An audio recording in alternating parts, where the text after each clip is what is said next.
Saya nggak tahu Pak Estra Soru pernah baca sebuah buku nggak? Kita ini dipanggil bukan sekedar sebagai fan, tapi kita harus menjadi pengikut Kristus yang fanatik gitu. Ya, mungkin contoh yang paling kuat itu adalah Paulus. Karena saking dia memegang teguh pandangan Yudaismenya, dia merasa bahwa dia perlu membasmi para pengikut Tuhan.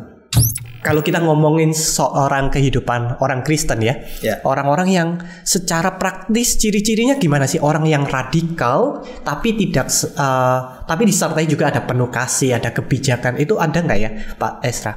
Ya, gereja punya tanggung jawab untuk menjawab supaya kalau kita suruh orang percaya saja tapi tidak mengajar mereka, ya kita menciptakan mereka menjadi fanatisme yang negatif tadi.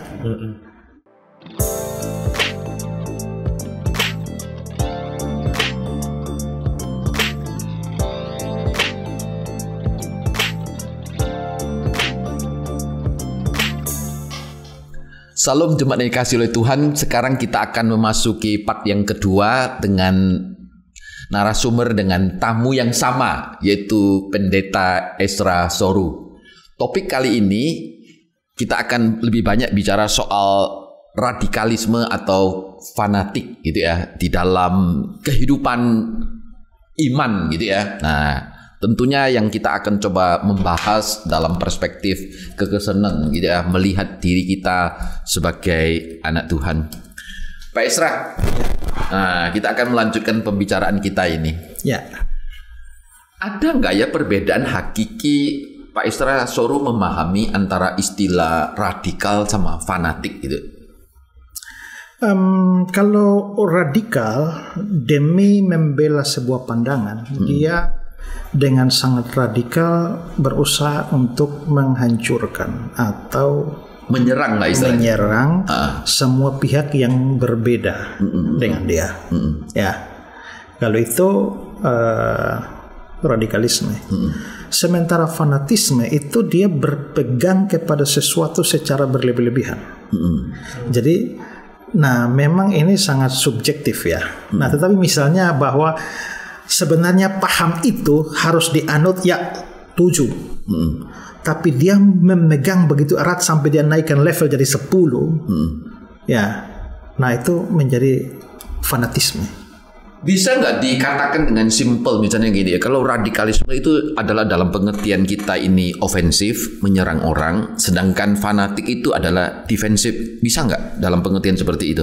Bisa juga, Pak. Tapi ada satu sisi dari fanatisme itu adalah ketidakrasionalannya. Oke. Ya, jadi dia berpegang pada suatu pandangan rasional, tidak rasional, masuk akal, tidak masuk akal. Pokoknya ini, pokoknya sudah ada kata pokoknya. Nah, itu sudah fanatisme. Ya. Saya nggak tahu Pak Estra Soru pernah baca sebuah buku nggak? Kita ini dipanggil bukan sekedar sebagai fan, tapi kita harus menjadi pengikut Kristus yang fanatik gitu. Nah, dengan definisi seperti apa? Oke. Artinya kembali kepada definisi yang dia maksudkan dengan fanatik itu. Ya. Nah, karena kadang-kadang orang membangun definisi sendiri, lalu dia tidak menggunakan definisi yang umum. Nah, sehingga Yesus juga seorang yang radikal. Ya. Nah, apa yang dia maksudkan dengan radikal di situ? Nah, karena itu maka ya dalam pengertian, kalau tidak dalam pengertian negatif tentang fanatik yang dia maksudkan, kalau dia memaksudkan fanatik tidak seperti yang kita katakan tadi bahwa sampai tidak rasional pun, kalau dia tidak pahami seperti itu, ya kita juga bisa terima itu pandangan itu. Asal setialah dalam semua pembahasan, setialah dengan definisi yang dia pakai. Oke. Tapi kalau menurut Pak Estra ya, kan ini tadi benar tadi ada salah satu contohnya satu buku. Kenapa ya banyak orang Kristen itu salah memahami nilai ini? Jangan-jangan selama ini yang orang Kristen pahami, beberapa orang lah ya, memahami, oh kalau saya hidup sebagai orang Kristen yang benar, berarti saya itu harus menjadi orang Kristen yang fanatik. Itu baru oh, aku menjiwai, aku benar-benar menghidupi. Ya, karena Pak, kalau ditanya dia tuh menurut kamu tuh fanatik itu apa sih? Maka pasti dia akan memberi gambaran positif. Oke. Nah, karena dia mempunyai gambaran tentang definisi fanatik yang positif, maka dia dengan saya harus fanatik. Padahal secara konsep, ya, secara konsep fanatik itu ya rasa cinta yang berlebihan sampai bikin tidak masuk di akal dan menutup diri. Karena sudah ada kata pokoknya. Ya, pokoknya. Ya. Nah, jadi disitulah kita lihat bahwa ya mungkin orang yang mengatakan kalau saya disuruh menginjil ya saya harus memberitakan Injil. Saya tidak boleh tidak memberitakan Injil. Inilah fanatisme saya. Nah, berarti dia memang memahami kata fanatik itu dengan pengertian yang positif. Ya, nah, kayak contoh saya kemarin diundang khotbah satu gereja, dikasih surat datang, cinta gila akan firman-Nya. Ya saya tanya, yang kalian maksudkan dengan gila ini apa? Karena apakah positif bahwa kita kayak orang jatuh cinta tuh dia rela melakukan hal-hal yang dianggap gila oleh orang lain? Atau saking gilanya dia firman Tuhan dia tafsir sembarang aja, mengikuti maunya dia, ya. Nah kan banyak orang yang akhirnya menggunakan firman Tuhan secara salah kan, yang tidak harfiah juga dia harfiahkan dulu. Nah, maka tidak Pak, ini maksudnya cinta gila yang positif ya. Artinya mereka menggunakan istilah gila tapi dengan pengertian sendiri. Jadi memang harus kita tidak langsung menyalahkan dia bahwa kamu tidak boleh fanatik. Dua orang bisa bertengkar, kamu tidak boleh fanatik, saya mau fanatik. Padahal pengertian katanya yang dipahami definisinya yang beda. Ya. Jangan-jangan memang yang dia hidupi sebenarnya adalah semangat radikal itu sendiri, bukan fanatik. Fanatik, ya. Gitu. Nah di dalam Alkitab ya, saya nggak tahu Pak Istra bisa berikan beberapa contoh nggak yang berkaitan dengan fanatik gitu, sikap fanatik di dalam kita memegang teguh akan kebenaran gitu. Ya, mungkin contoh yang paling kuat itu adalah Paulus. Karena saking dia memegang teguh pandangan Yudaismenya, dia merasa bahwa dia perlu membasmi para pengikut Tuhan. Dan dia melakukan itu, dia tidak merasa sedang melakukan sesuatu yang melawan agamanya. Justru dia merasa melayani Allah. Ya, dia merasa dia sedang melayani Allah dengan menindas seorang Kristen, para pengikut itu. Ya, nah bahkan juga dikatakan bahwa kamu akan dianiaya oleh orang, dan waktu itu orang-orang akan merasa mereka berbuat bakti kepada Allah. Nah, jadi mungkin Paulus itu adalah salah satu contoh orang yang berpegang walaupun dia tertutup sehingga dia tidak tahu bahwa ada hal lain di luar Tauratnya atau ada penafsiran yang lebih tinggi dari Taurat yang memang mengacu kepada Kristus. Maka dia merasa bahwa ini ancaman terhadap imannya, dan karena itu dia perlu basmi. Ya, sehingga akhirnya ya saya kira ada banyak ayat ya yang menunjukkan sikap semacam itu ya. Saya kira di dalam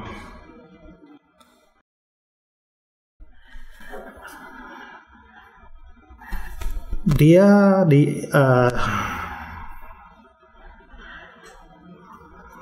dalam Kisah pasal yang ke-26 itu dia bilang ya. Bagaimana juga aku sendiri pernah menyangka bahwa aku harus keras bertindak menentang nama Yesus dari Nazaret. Ya. Jadi dia merasa harus itu. Ya, demi agamanya. Dan ketika Yesus juga misalnya mengatakan ya bahwa Yohanes 16 kamu akan dikucilkan, bahkan akan datang saatnya setiap orang yang membunuh kamu akan menyangka bahwa dia berbuat bakti bagi Allah. Jadi itu pembunuhan tapi atas nama Allah itu. Ya, atas nama agama itu. Berarti bisa juga orang-orang yang radikal ini tanpa pemahaman yang utuh itu juga sangat berbahaya ya. Ya. Nah, jadi ya akhirnya kita bisa lihat ketika dia dicerahkan kan dia jadi sadar bahwa makanya akhirnya akun yang paling berdosa sudah ya. Nah, gitu. Tetapi apakah ada, kalau kita ngomongin seorang kehidupan orang Kristen ya, orang-orang yang secara praktis ciri-cirinya gimana sih orang yang radikal tapi tidak tapi disertai juga ada penuh kasih, ada kebijakan, itu ada nggak ya Pak Esra? Ciri-cirinya seperti apa orang-orang seperti ini? Sekalipun saya meyakini apa yang saya pegang sebagai kebenaran, saya harus membedakan orang yang keberatan kepada saya ini keberatan yang atau terhadap pandangan saya ini masuk akal atau tidak. Begitu orang menyerang iman saya dengan sesuatu yang kelihatan masuk akal, saya tidak boleh menolak serangan itu. Memikirkan itu apakah ada jawaban untuk itu. Tapi entah orang menunjukkan pada saya masuk akal atau tidak masuk akal ajaran saya, tapi saya tetap tutup saja. Ya, pokoknya saya nggak mau tahu. Nah, kekristenan kan tidak seperti itu, bahwa pada waktu kamu keberatan terhadap iman saya dan keberatan itu masuk akal, itu adalah tanggung jawab saya untuk menjelaskan itu, tapi bukan hanya pokoknya saya percaya ini. Ya. Nah, maka mungkin sikap keterbukaan semacam ini perlu akan terlihat bahwa ketika pandangan kita digoyang oleh orang, apakah kita cukup terbuka? Belum tentu setuju dan belum tentu keberatan Anda benar. Tapi sikap saya mau menerima dan mempertanyakan dan menguji kembali apa yang saya percayai. Ya. Jadi bukan berarti sangat saklek mempertahankan, tapi juga satu sisi juga nggak terima-terima. Ya, kritis terhadap ini dan menguji kembali apa yang saya percayai. Ya. Pak Isra, dalam konteks Indonesia ya, radikal itu tidak pernah, sepemahaman saya itu ya, selalu dipahami sangat negatif. Ya. Sehingga kita muncul istilah radikalisme keagamaan gitu loh. Beda dengan istilah fanatik gitu loh. Fanatik itu bagi sebagian orang tertentu memang kita terhadap iman kita harus fanatik. Ya. Beda dengan radikal gitu loh. Apakah Pak Isra Soru melihat gejala ini enggak? Ya, bisa saja Pak. Jadi kalau memang artinya bahwa kalau mau dibilang seorang yang taat tidak mau kompromi dengan apa yang dia yakini. Pada satu sisi bisa dikatakan orang yang sangat fanatik.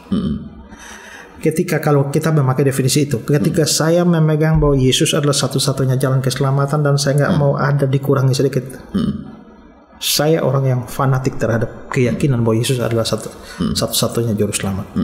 Tetap memungkinkan. Yang penting adalah kita sepakati definisi seperti itu. Dengan definisi semacam itu, maka semua ketaatan kita pada firman Tuhan kita dapat menyebutnya sebagai satu sikap fanatik. Tapi harus kesan positif. Nah, karena fanatisme ini kan sering dipahami sebagai negatif kan. Nah, begitu kita menggunakan istilah fanatik dalam pengertian positif, begitu diterima oleh orang-orang, wah ini orang-orang fanatisme nih ya, yang sudah capnya negatif. Kalau sepanjang kita bisa sepakat dengan satu definisi yang positif, bagi saya no problem. Ya. Dalam konteks Indonesia, apalagi ngomongin soal hal-hal seperti ini, Pak Isra, saya rasa juga yang saya temukan ya, banyak semangatnya itu bukan lagi fanatik, bukan lagi radikal, tapi juga semangat. Saya rasa yang lebih condong itu adalah semangat pluralisme gitu. Baik, ya yang secara sosial pasti kamu harus bisa menerima banyak orang, tapi juga secara agama tuh. Jadi, jangan terlalu fanatik lah dengan agamamu, dengan keyakinanmu. Terima juga dong yang lainnya. Itu bagaimana, Pak? Terima seperti apa yang dia maksudkan? Kalau terima sebagai mengakui kebenarannya, saya jadi kompromi. Kalau memang begitu disebut, kalau begitu ya nggak apa-apa, saya disebut fanatik nggak apa-apa. Ya. Nah, jadi kita memang ya seperti ada orang yang mengatakan ya Yesus itu satu-satu, bukan, mereka tidak mau terima Yesus sebagai satu-satunya jalan, Kristus sebagai satu-satunya jalan. Yesus dari Nazaret itu hanya salah satu Kristus. Ya. Dan karena itu dia menganggap bahwa ada Kristus-Kristus lain yang ada di dalam agama lain juga. Bagi saya itu sudah kompromi. Ya, sudah kompromi. Jadi ya kalau saya harus berkompromi dan kalau saya menolak untuk kompromi dan karena itu saya disebut sebagai orang fanatik, tidak apa-apa, itu fanatik yang baik. Ya. Tapi bagaimana dengan seperti ini, Pak? Katakanlah ada memang orang Kristen ini tidak sedewasa itu, katakanlah anak muda. Kan seringkali ada beberapa hal yang memang percaya saja sekalipun situasi itu kamu belum bisa mengerti. Nah, ada beberapa pertanyaan yang memang sulit untuk misalkan imannya dipertanyakan, Tuhannya dipertanyakan. Ada satu momen mungkin aku nggak bisa ngerti nih. Aku juga nggak perkataannya masuk akal juga nih. Tapi dalam kebingungan itu mungkin selama ini diajar percaya saja. Itu bagaimana menghadapi hal semacam itu? Ya. Sebenarnya kita orang Kristen itu mengerti baru percaya atau percaya baru mengerti. Kalau bagi saya ada hal-hal yang harus dipahami baru dipercayai. Tapi ada hal-hal yang sifatnya supranatural, yang perlu dipercayai. Setelah itu Tuhan akan menuntun kita dalam pengertian. Nah karena itu memang ya kalau kita hanya mengajar umat kita untuk ya pokoknya percaya saja, pokoknya percaya, itu kita mendidik menjadi fanatisme yang negatif tadi. Tidak, iman Kristen itu adalah kalau kita mau pakai fanatisme yang rasional. Ya, saya kira saya terjun dalam dunia tanya jawab itu, saya menyadari hal itu. Makanya saya sejak dari tahun 2004 itu terjadi ketika saya ikut acara KKR. KKR-nya tumben ya, biasanya kesembuhan ilahi lah, apa kok ini ada tanya jawab. Yang tanya jawab Stephen Tong. Saya pikir saya berdiri di sudut lapangan itu dan ini orang ini kok bisa jawab semua pertanyaan ya. Akhirnya waktu altar call saya nggak maju, tapi saya hanya berdoa di pinggir depan Tuhan, bisa nggak Tuhan bikin saya kayak orang ini. Dan supaya saya bisa menjawab pertanyaan banyak orang yang belum percaya. Nah habis itu karena saya kenal orang punya radio, saya pergi ke radio, bisa nggak saya ada acara di sini, acara tanya jawab iman Kristen. Jadi langkah pertama adalah saya ciptakan pertanyaan sendiri, saya jawab sendiri. Baru saya bilang buka kesempatan siapa mau tanya. Begitu mereka tanya, saya simpan untuk minggu depan, pulang belajar. Sampai akhirnya saya menyadari bahwa wah itu sesuatu yang penting, bahwa memang makanya acara saya itu saya sebut ku tahu yang ku percaya. Dari radio sampai televisi sekarang tuh tetap ku tahu yang ku percaya. Bahwa saya percaya sesuatu tapi saya tahu alasannya. Nah yang terjadi banyak orang Kristen adalah mereka percaya pokoknya Yesus Tuhan, tapi kenapa dia begitu? Ya, kayak ada majelis yang taat sekali Pak, teladan, tahu-tahu jadi saksi Yehova. Kenapa kok bisa jadi saksi Yehova? Ada orang saksi Yehova pergi ke rumahnya, yo Yesus itu anak Allah apa Allah anak? Mana ada Allah anak? Dia cari-cari nggak ada anak Allah. Anak Allah Pak ya. Di mana ada anak yang sama tua dengan bapaknya? Di mana-mana anak itu lebih muda, maka bapak tidak bisa kekal dengan ini. Langsung dia jadi saksi Yehova. Karena masuk akal ya. Iya. Begitu tanya pendeta percaya saja, beriman saja. Nah, ini rumit itu Pak.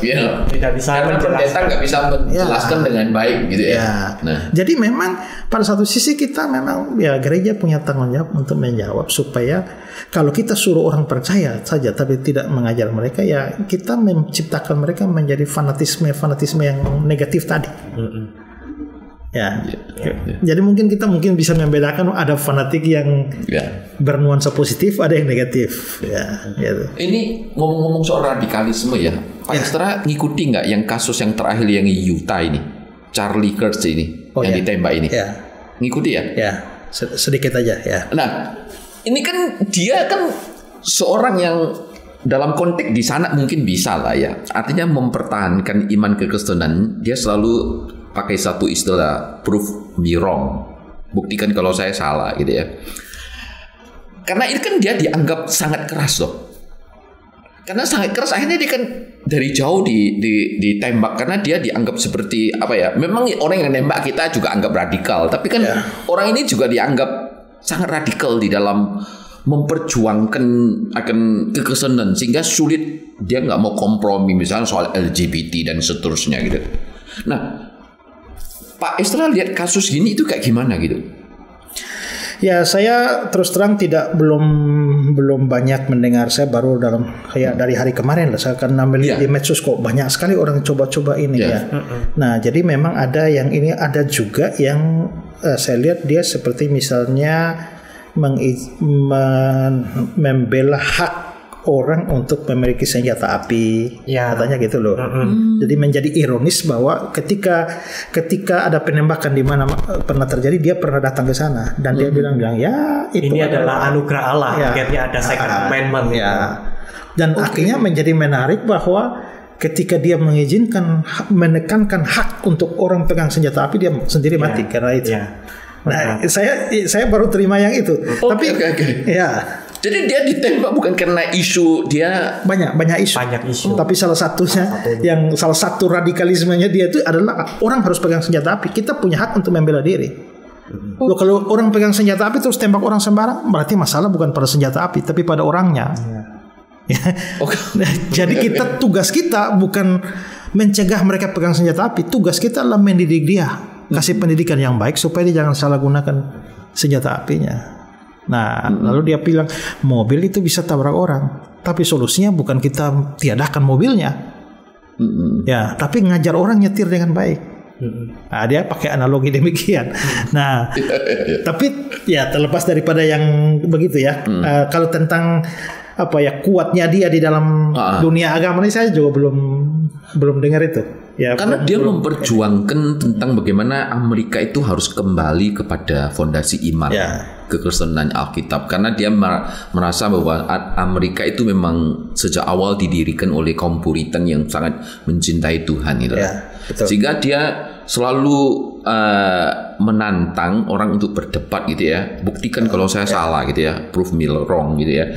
Nah, kan dia juga menolak paham-paham yang katakanlah LGBT dan seterusnya. Dia hanya tahu bahwa Alkitab itu hanya ada 2 gender, laki atau perempuan dan seterusnya, gitu ya. Kalau dari sisi itu, ya artinya sebenarnya dia kembali kepada dasar iman Kristen yang benar kan. Nah, orang bisa menganggap dia sangat radikal. Karena kan ini kan Amerika istilahnya. Dia sangat radikal. Nah, dari situ sih saya bisa melihat bahwa radikalnya seseorang itu juga ditentukan dari mana dia dilihat. Ya, seharusnya kalau kita mau pakai definisi radikal yang negatif, sebenarnya dia nggak radikal, dia hanya kembali di jalurnya. Tapi karena ini yang pihak ini menganggap ini sudah radikal. Saya ingat dosen saya pernah berkata begini, orang menganggap saya sudah ke kiri. Nah, saya tidak ke kiri, saya lurus. Tapi karena dia terlalu ke kanan, dia lihat saya kok sudah di kiri. Padahal saya tetap ini aja. Ya mestinya saya di sini. Tapi karena dia makin ke sini, kan kok makin jauh ke kiri. Nah, rupanya liberalisme di dalam Amerika sudah begitu hebat sehingga begitu seseorang mau kembali jalurnya, dia kelihatan sebagai seorang radikal. Akhirnya ada radikal sayap sana lagi yang menghabisi dia kan.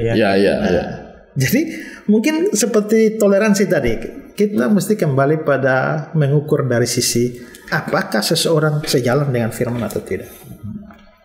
Tapi apakah orang yang menyatakan imannya, katakanlah dia seharusnya adalah orang-orang yang memang berpegang teguh pada keyakinannya, sehingga tidak dikatakan dia itu sebagai orang yang radikal, ya udah kamu nggak usah terlalu vokal misalnya, gitu.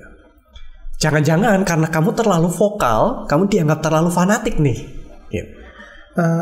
Sekarang konteks dan kebutuhan dia. Kalau dalam konteks ketika dia mau mereformasi sesuatu, nggak bisa disuruh diam.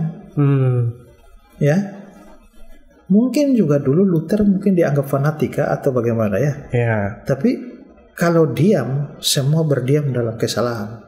Butuh ada yang berani bersuara. Tapi kalau memang dalam konteks yang tidak begitu, ya kalau kamu mau pegang sesuatu, kamu pegang, nggak usah ribut-ribut. Tapi mungkin dia dalam konteks di mana dia merasa bahwa ini Amerika sudah ada sesuatu yang harus dirubah gitu ya, direformasi. Ketika iman kepada Tuhan menjadi fondasi negaranya, kok sekarang jadi apa? Ya, sangat liberal dan segala sesuatu permisif. Jadi dia mau melakukan kembali. Jadi artinya dia mempunyai pandangan yang seperti itu, tapi dia harus bersuara. Ini namanya menentang arus zaman. Walaupun dia sudah membuka diri dengan adanya tanya jawab itu, tapi pihak lawannya mungkin merasa kamu terlalu fanatik nih. Nah, kita kembali lagi ke Indonesia ya Pak Estra ya. Ini kan generasi muda ini kan cenderung sangat permisif soal iman kekristenan. Bahkan boleh dibilang itu cenderung tidak mau terlalu bicara soal yang begini karena takut melukai gitu, atau takut disalahpahami, apalagi kalau di konteks Indonesia itu kan menista agama. Itu kan seringkali menjadi momok gitu lah. Nah, sehingga dia tidak ingin terlalu berbicara soal-soal begini. Nah, hemat Pak Estra itu gimana kayak begini? Ya, memang susah ya, karena pada saat kita kekristenan kita berpikir bahwa kita namanya sharing apa yang saya atau memberitakan Injil dianggap sudah mengganggu orang agama lain ya. Nah, mungkin dan bagi kita juga tidak ada pilihan di mana kita harus berhenti memberitakan Injil kan. Mungkin metodenya yang harus dipikirkan ya. Nah, metode mungkin penginjilan yang konvensional mungkin ditaruh di belakang lah. Mungkin pendekatan yang bersifat suatu kesaksian. Ya, ini saya cuma cerita pengalaman saya. Ya. Nah, pengalaman orang bisa beda-beda, tapi inilah pengalaman saya. Ya. Nah, mungkin begitu jauh lebih tidak berbenturan. Lebih modelnya diskusi dibandingkan debat. Ya. Pak Istra kan sering berdialog, artinya adalah dengan orang yang berbeda agama lah ya. Bahkan kayak istilahnya berdebat lah istilah mereka. Kan kadang-kadang orang juga berpikir, ngapain pendeta Istra suruh ladeni orang kayak begitu? Kan mereka kan cenderung kayak, karena mereka kan bukan menggunakan akal sehat istilahnya. Nah ini sehingga banyak pendeta itu berpikir menghabiskan energi, ladeni orang kayak begini. Hal begitu sudah sering saya dengar. Tapi sebenarnya tujuan saya juga tahu ini kan kadang-kadang ngawur-ngawur juga ya. Tapi kenapa sih mau ladeni kan? Tapi bagi kita hal yang ngawur dan tidak masuk akal, tapi bagi saudara-saudara kita Kristen yang lain itu sudah sesuatu yang sangat memberatkan. Jadi sebenarnya saya berdebat itu, sebenarnya tujuan paling utama itu untuk orang Kristen, bukan untuk mereka. Saya melihat bahwa Apolos menjadi sangat berguna bagi orang percaya karena setiap hari dia membantah orang Yahudi di muka umum dan membuktikan aktivitasnya dia lawan orang Yahudi, tapi ternyata bermanfaatnya bukan pada orang Yahudi itu tapi pada jemaat. Jadi pernah ada orang bilang, Pak, berapa banyak orang sana yang sudah masuk Kristen gara-gara berdebat? Saya bilang, mungkin enggak. Ya. Nah kalau begitu sia-sia. Enggak. Saya mungkin tidak membuat orang luar masuk, tapi saya mencegah orang dalam keluar. Ya kan? Ada orang yang pernah berbicara, Pak, saya hampir menjadi mualaf. Tapi setelah mendengar itu, saya akhirnya batal, Pak. Jadi saya tidak membawa orang dari luar masuk, tapi mencegah orang dari situ keluar. Jadi tanggung jawabnya adalah kita menjaga kawanan domba Allah yang sudah dipercayakan gitu ya. Tapi ingat bahwa apologia itu kan tidak selamanya harus debat kan.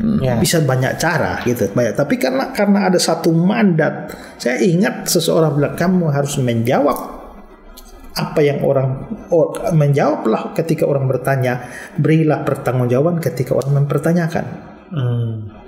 Gitu. Jadi di satu sisi soal ada yang mau bertobat atau nggak bertobat bukan urusan saya lah.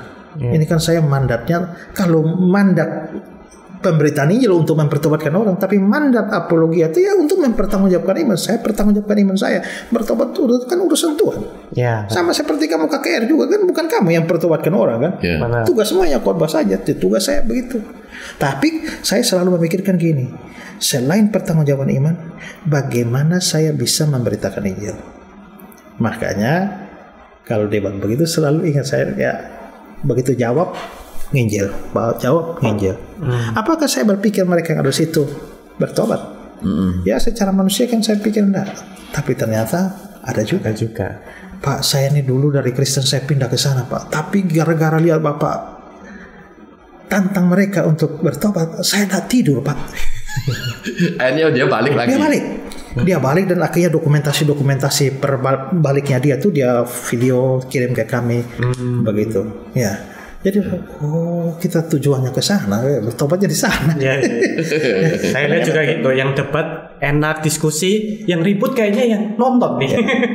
Ya, dan itu harus ingat bahwa ada banyak penonton yang tidak komentar apa-apa, mereka mengikuti. Kita nggak tahu apa yang ada di hati mereka kan?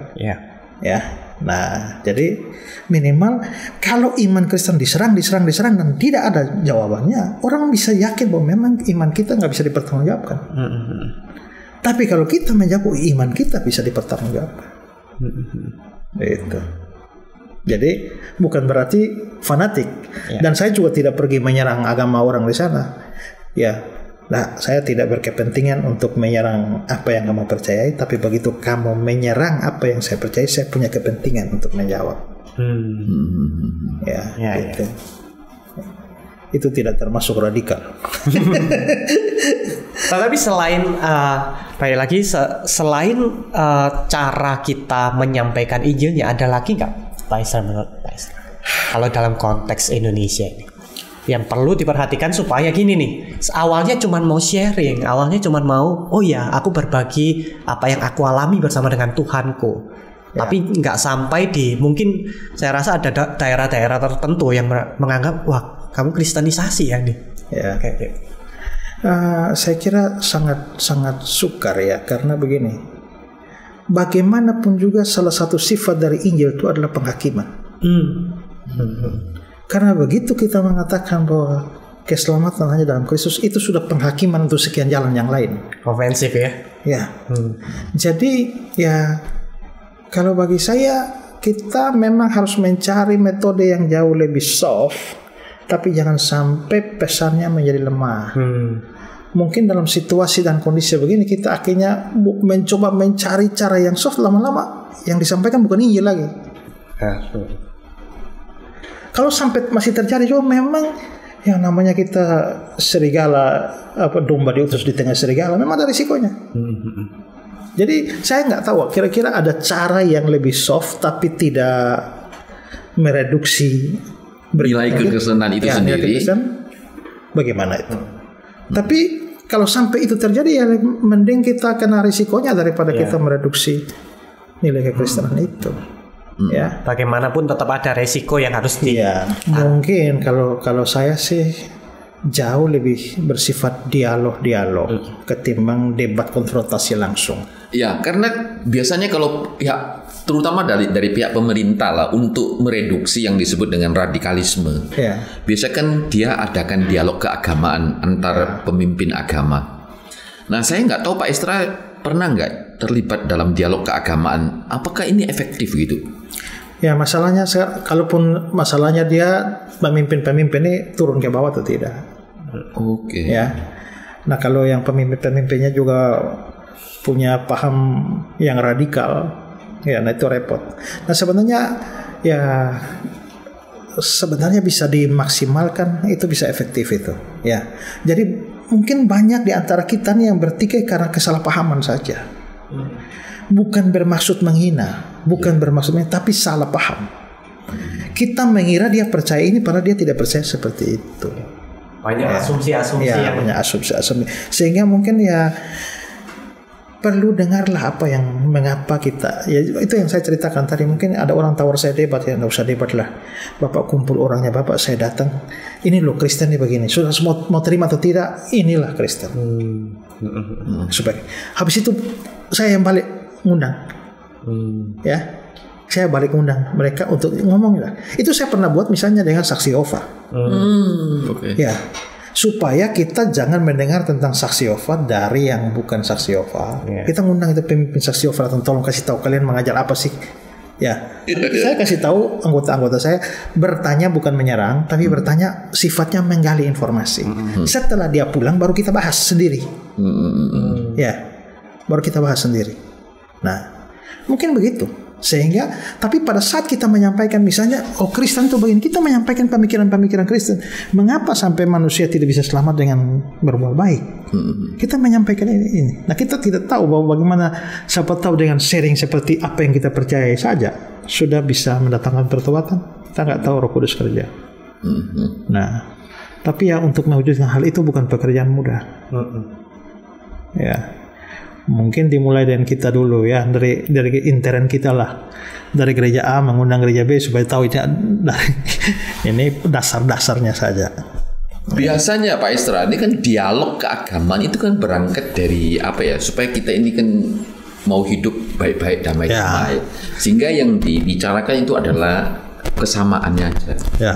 Kita tidak bicara soal keistimewaan daripada pandangan kita gitu. Karena kalau kita bicara soal keistimewaan pandangan kita, nanti takutnya melukai yang sebelah. Sehingga kita coba cari akar persamaannya. Katakanlah ini karena ini agama Semitik, dia dari keturunan Abraham gitu ya. Sehingga kita cari itu hanya kesamaannya aja.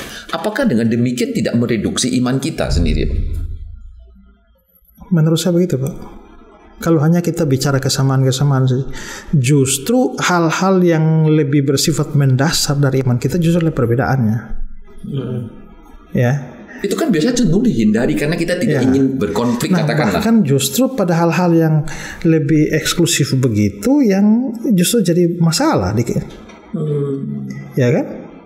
Nah kalau hanya sekadar bicara Tuhan Allah ada, ya kita nggak perlu apa. Tapi masalah kan sering konflik kan bukan pada masalah Tuhan Allah ada atau tidak kan, pada hal-hal lain.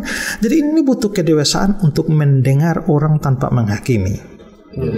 Terserah lu mau ngomong apa saja, mau pandanganmu saya aneh apa saja, pokoknya saya dengar dulu. Ya, nah itu yang perlu diciptakan. Nah kalau misalnya saya punya jemaat, saya bisa setting seperti itu. Kita akan undang ini orang yang mempunyai pandangan yang sangat berlawanan dengan kita. Jangan emosi, jangan marah, jangan ngamuk. Ikut dengar, tanya sebanyak mungkin informasi. Dia pulang baru kita bahas, ya kan? Seandainya pihak agama sebelah pun bisa seperti itu, nanti saya ngomong itu, setelah itu pulang baru mereka bahas, terserah. Tapi mereka sudah mendengar langsung apa sih sebenarnya kita punya dasar pemikiran. Nah kalau misalnya daripada bikin dialog agama yang bahasanya persamaan, bagus kalau mereka memanggil pemimpin-pemimpin untuk mencerahkan seperti ini. Jadi atur kondisinya, begitu.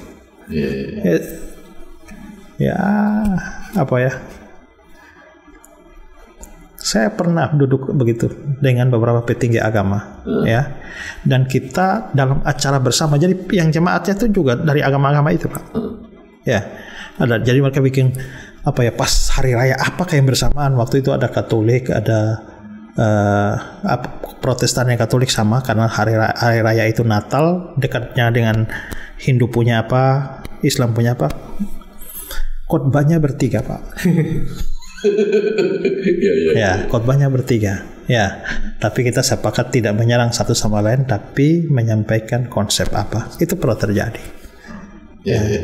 Nah kalau pemikiran semacam itu kita bisa dapatkan pemimpin-pemimpin agama yang punya rasa keprihatinan terhadap kondisi bangsa dan juga bisa berbuat seperti itu, jauh lebih bagus. Ya. Supaya kita jangan salah paham terus. Ada jembatan untuk mengenal juga, supaya nggak tadi pokoknya. Dan kita tahu bahwa memang mereka berbeda dengan kita. Terserah mau terima atau tidak, memang itu ajaran mereka ya. Gitu.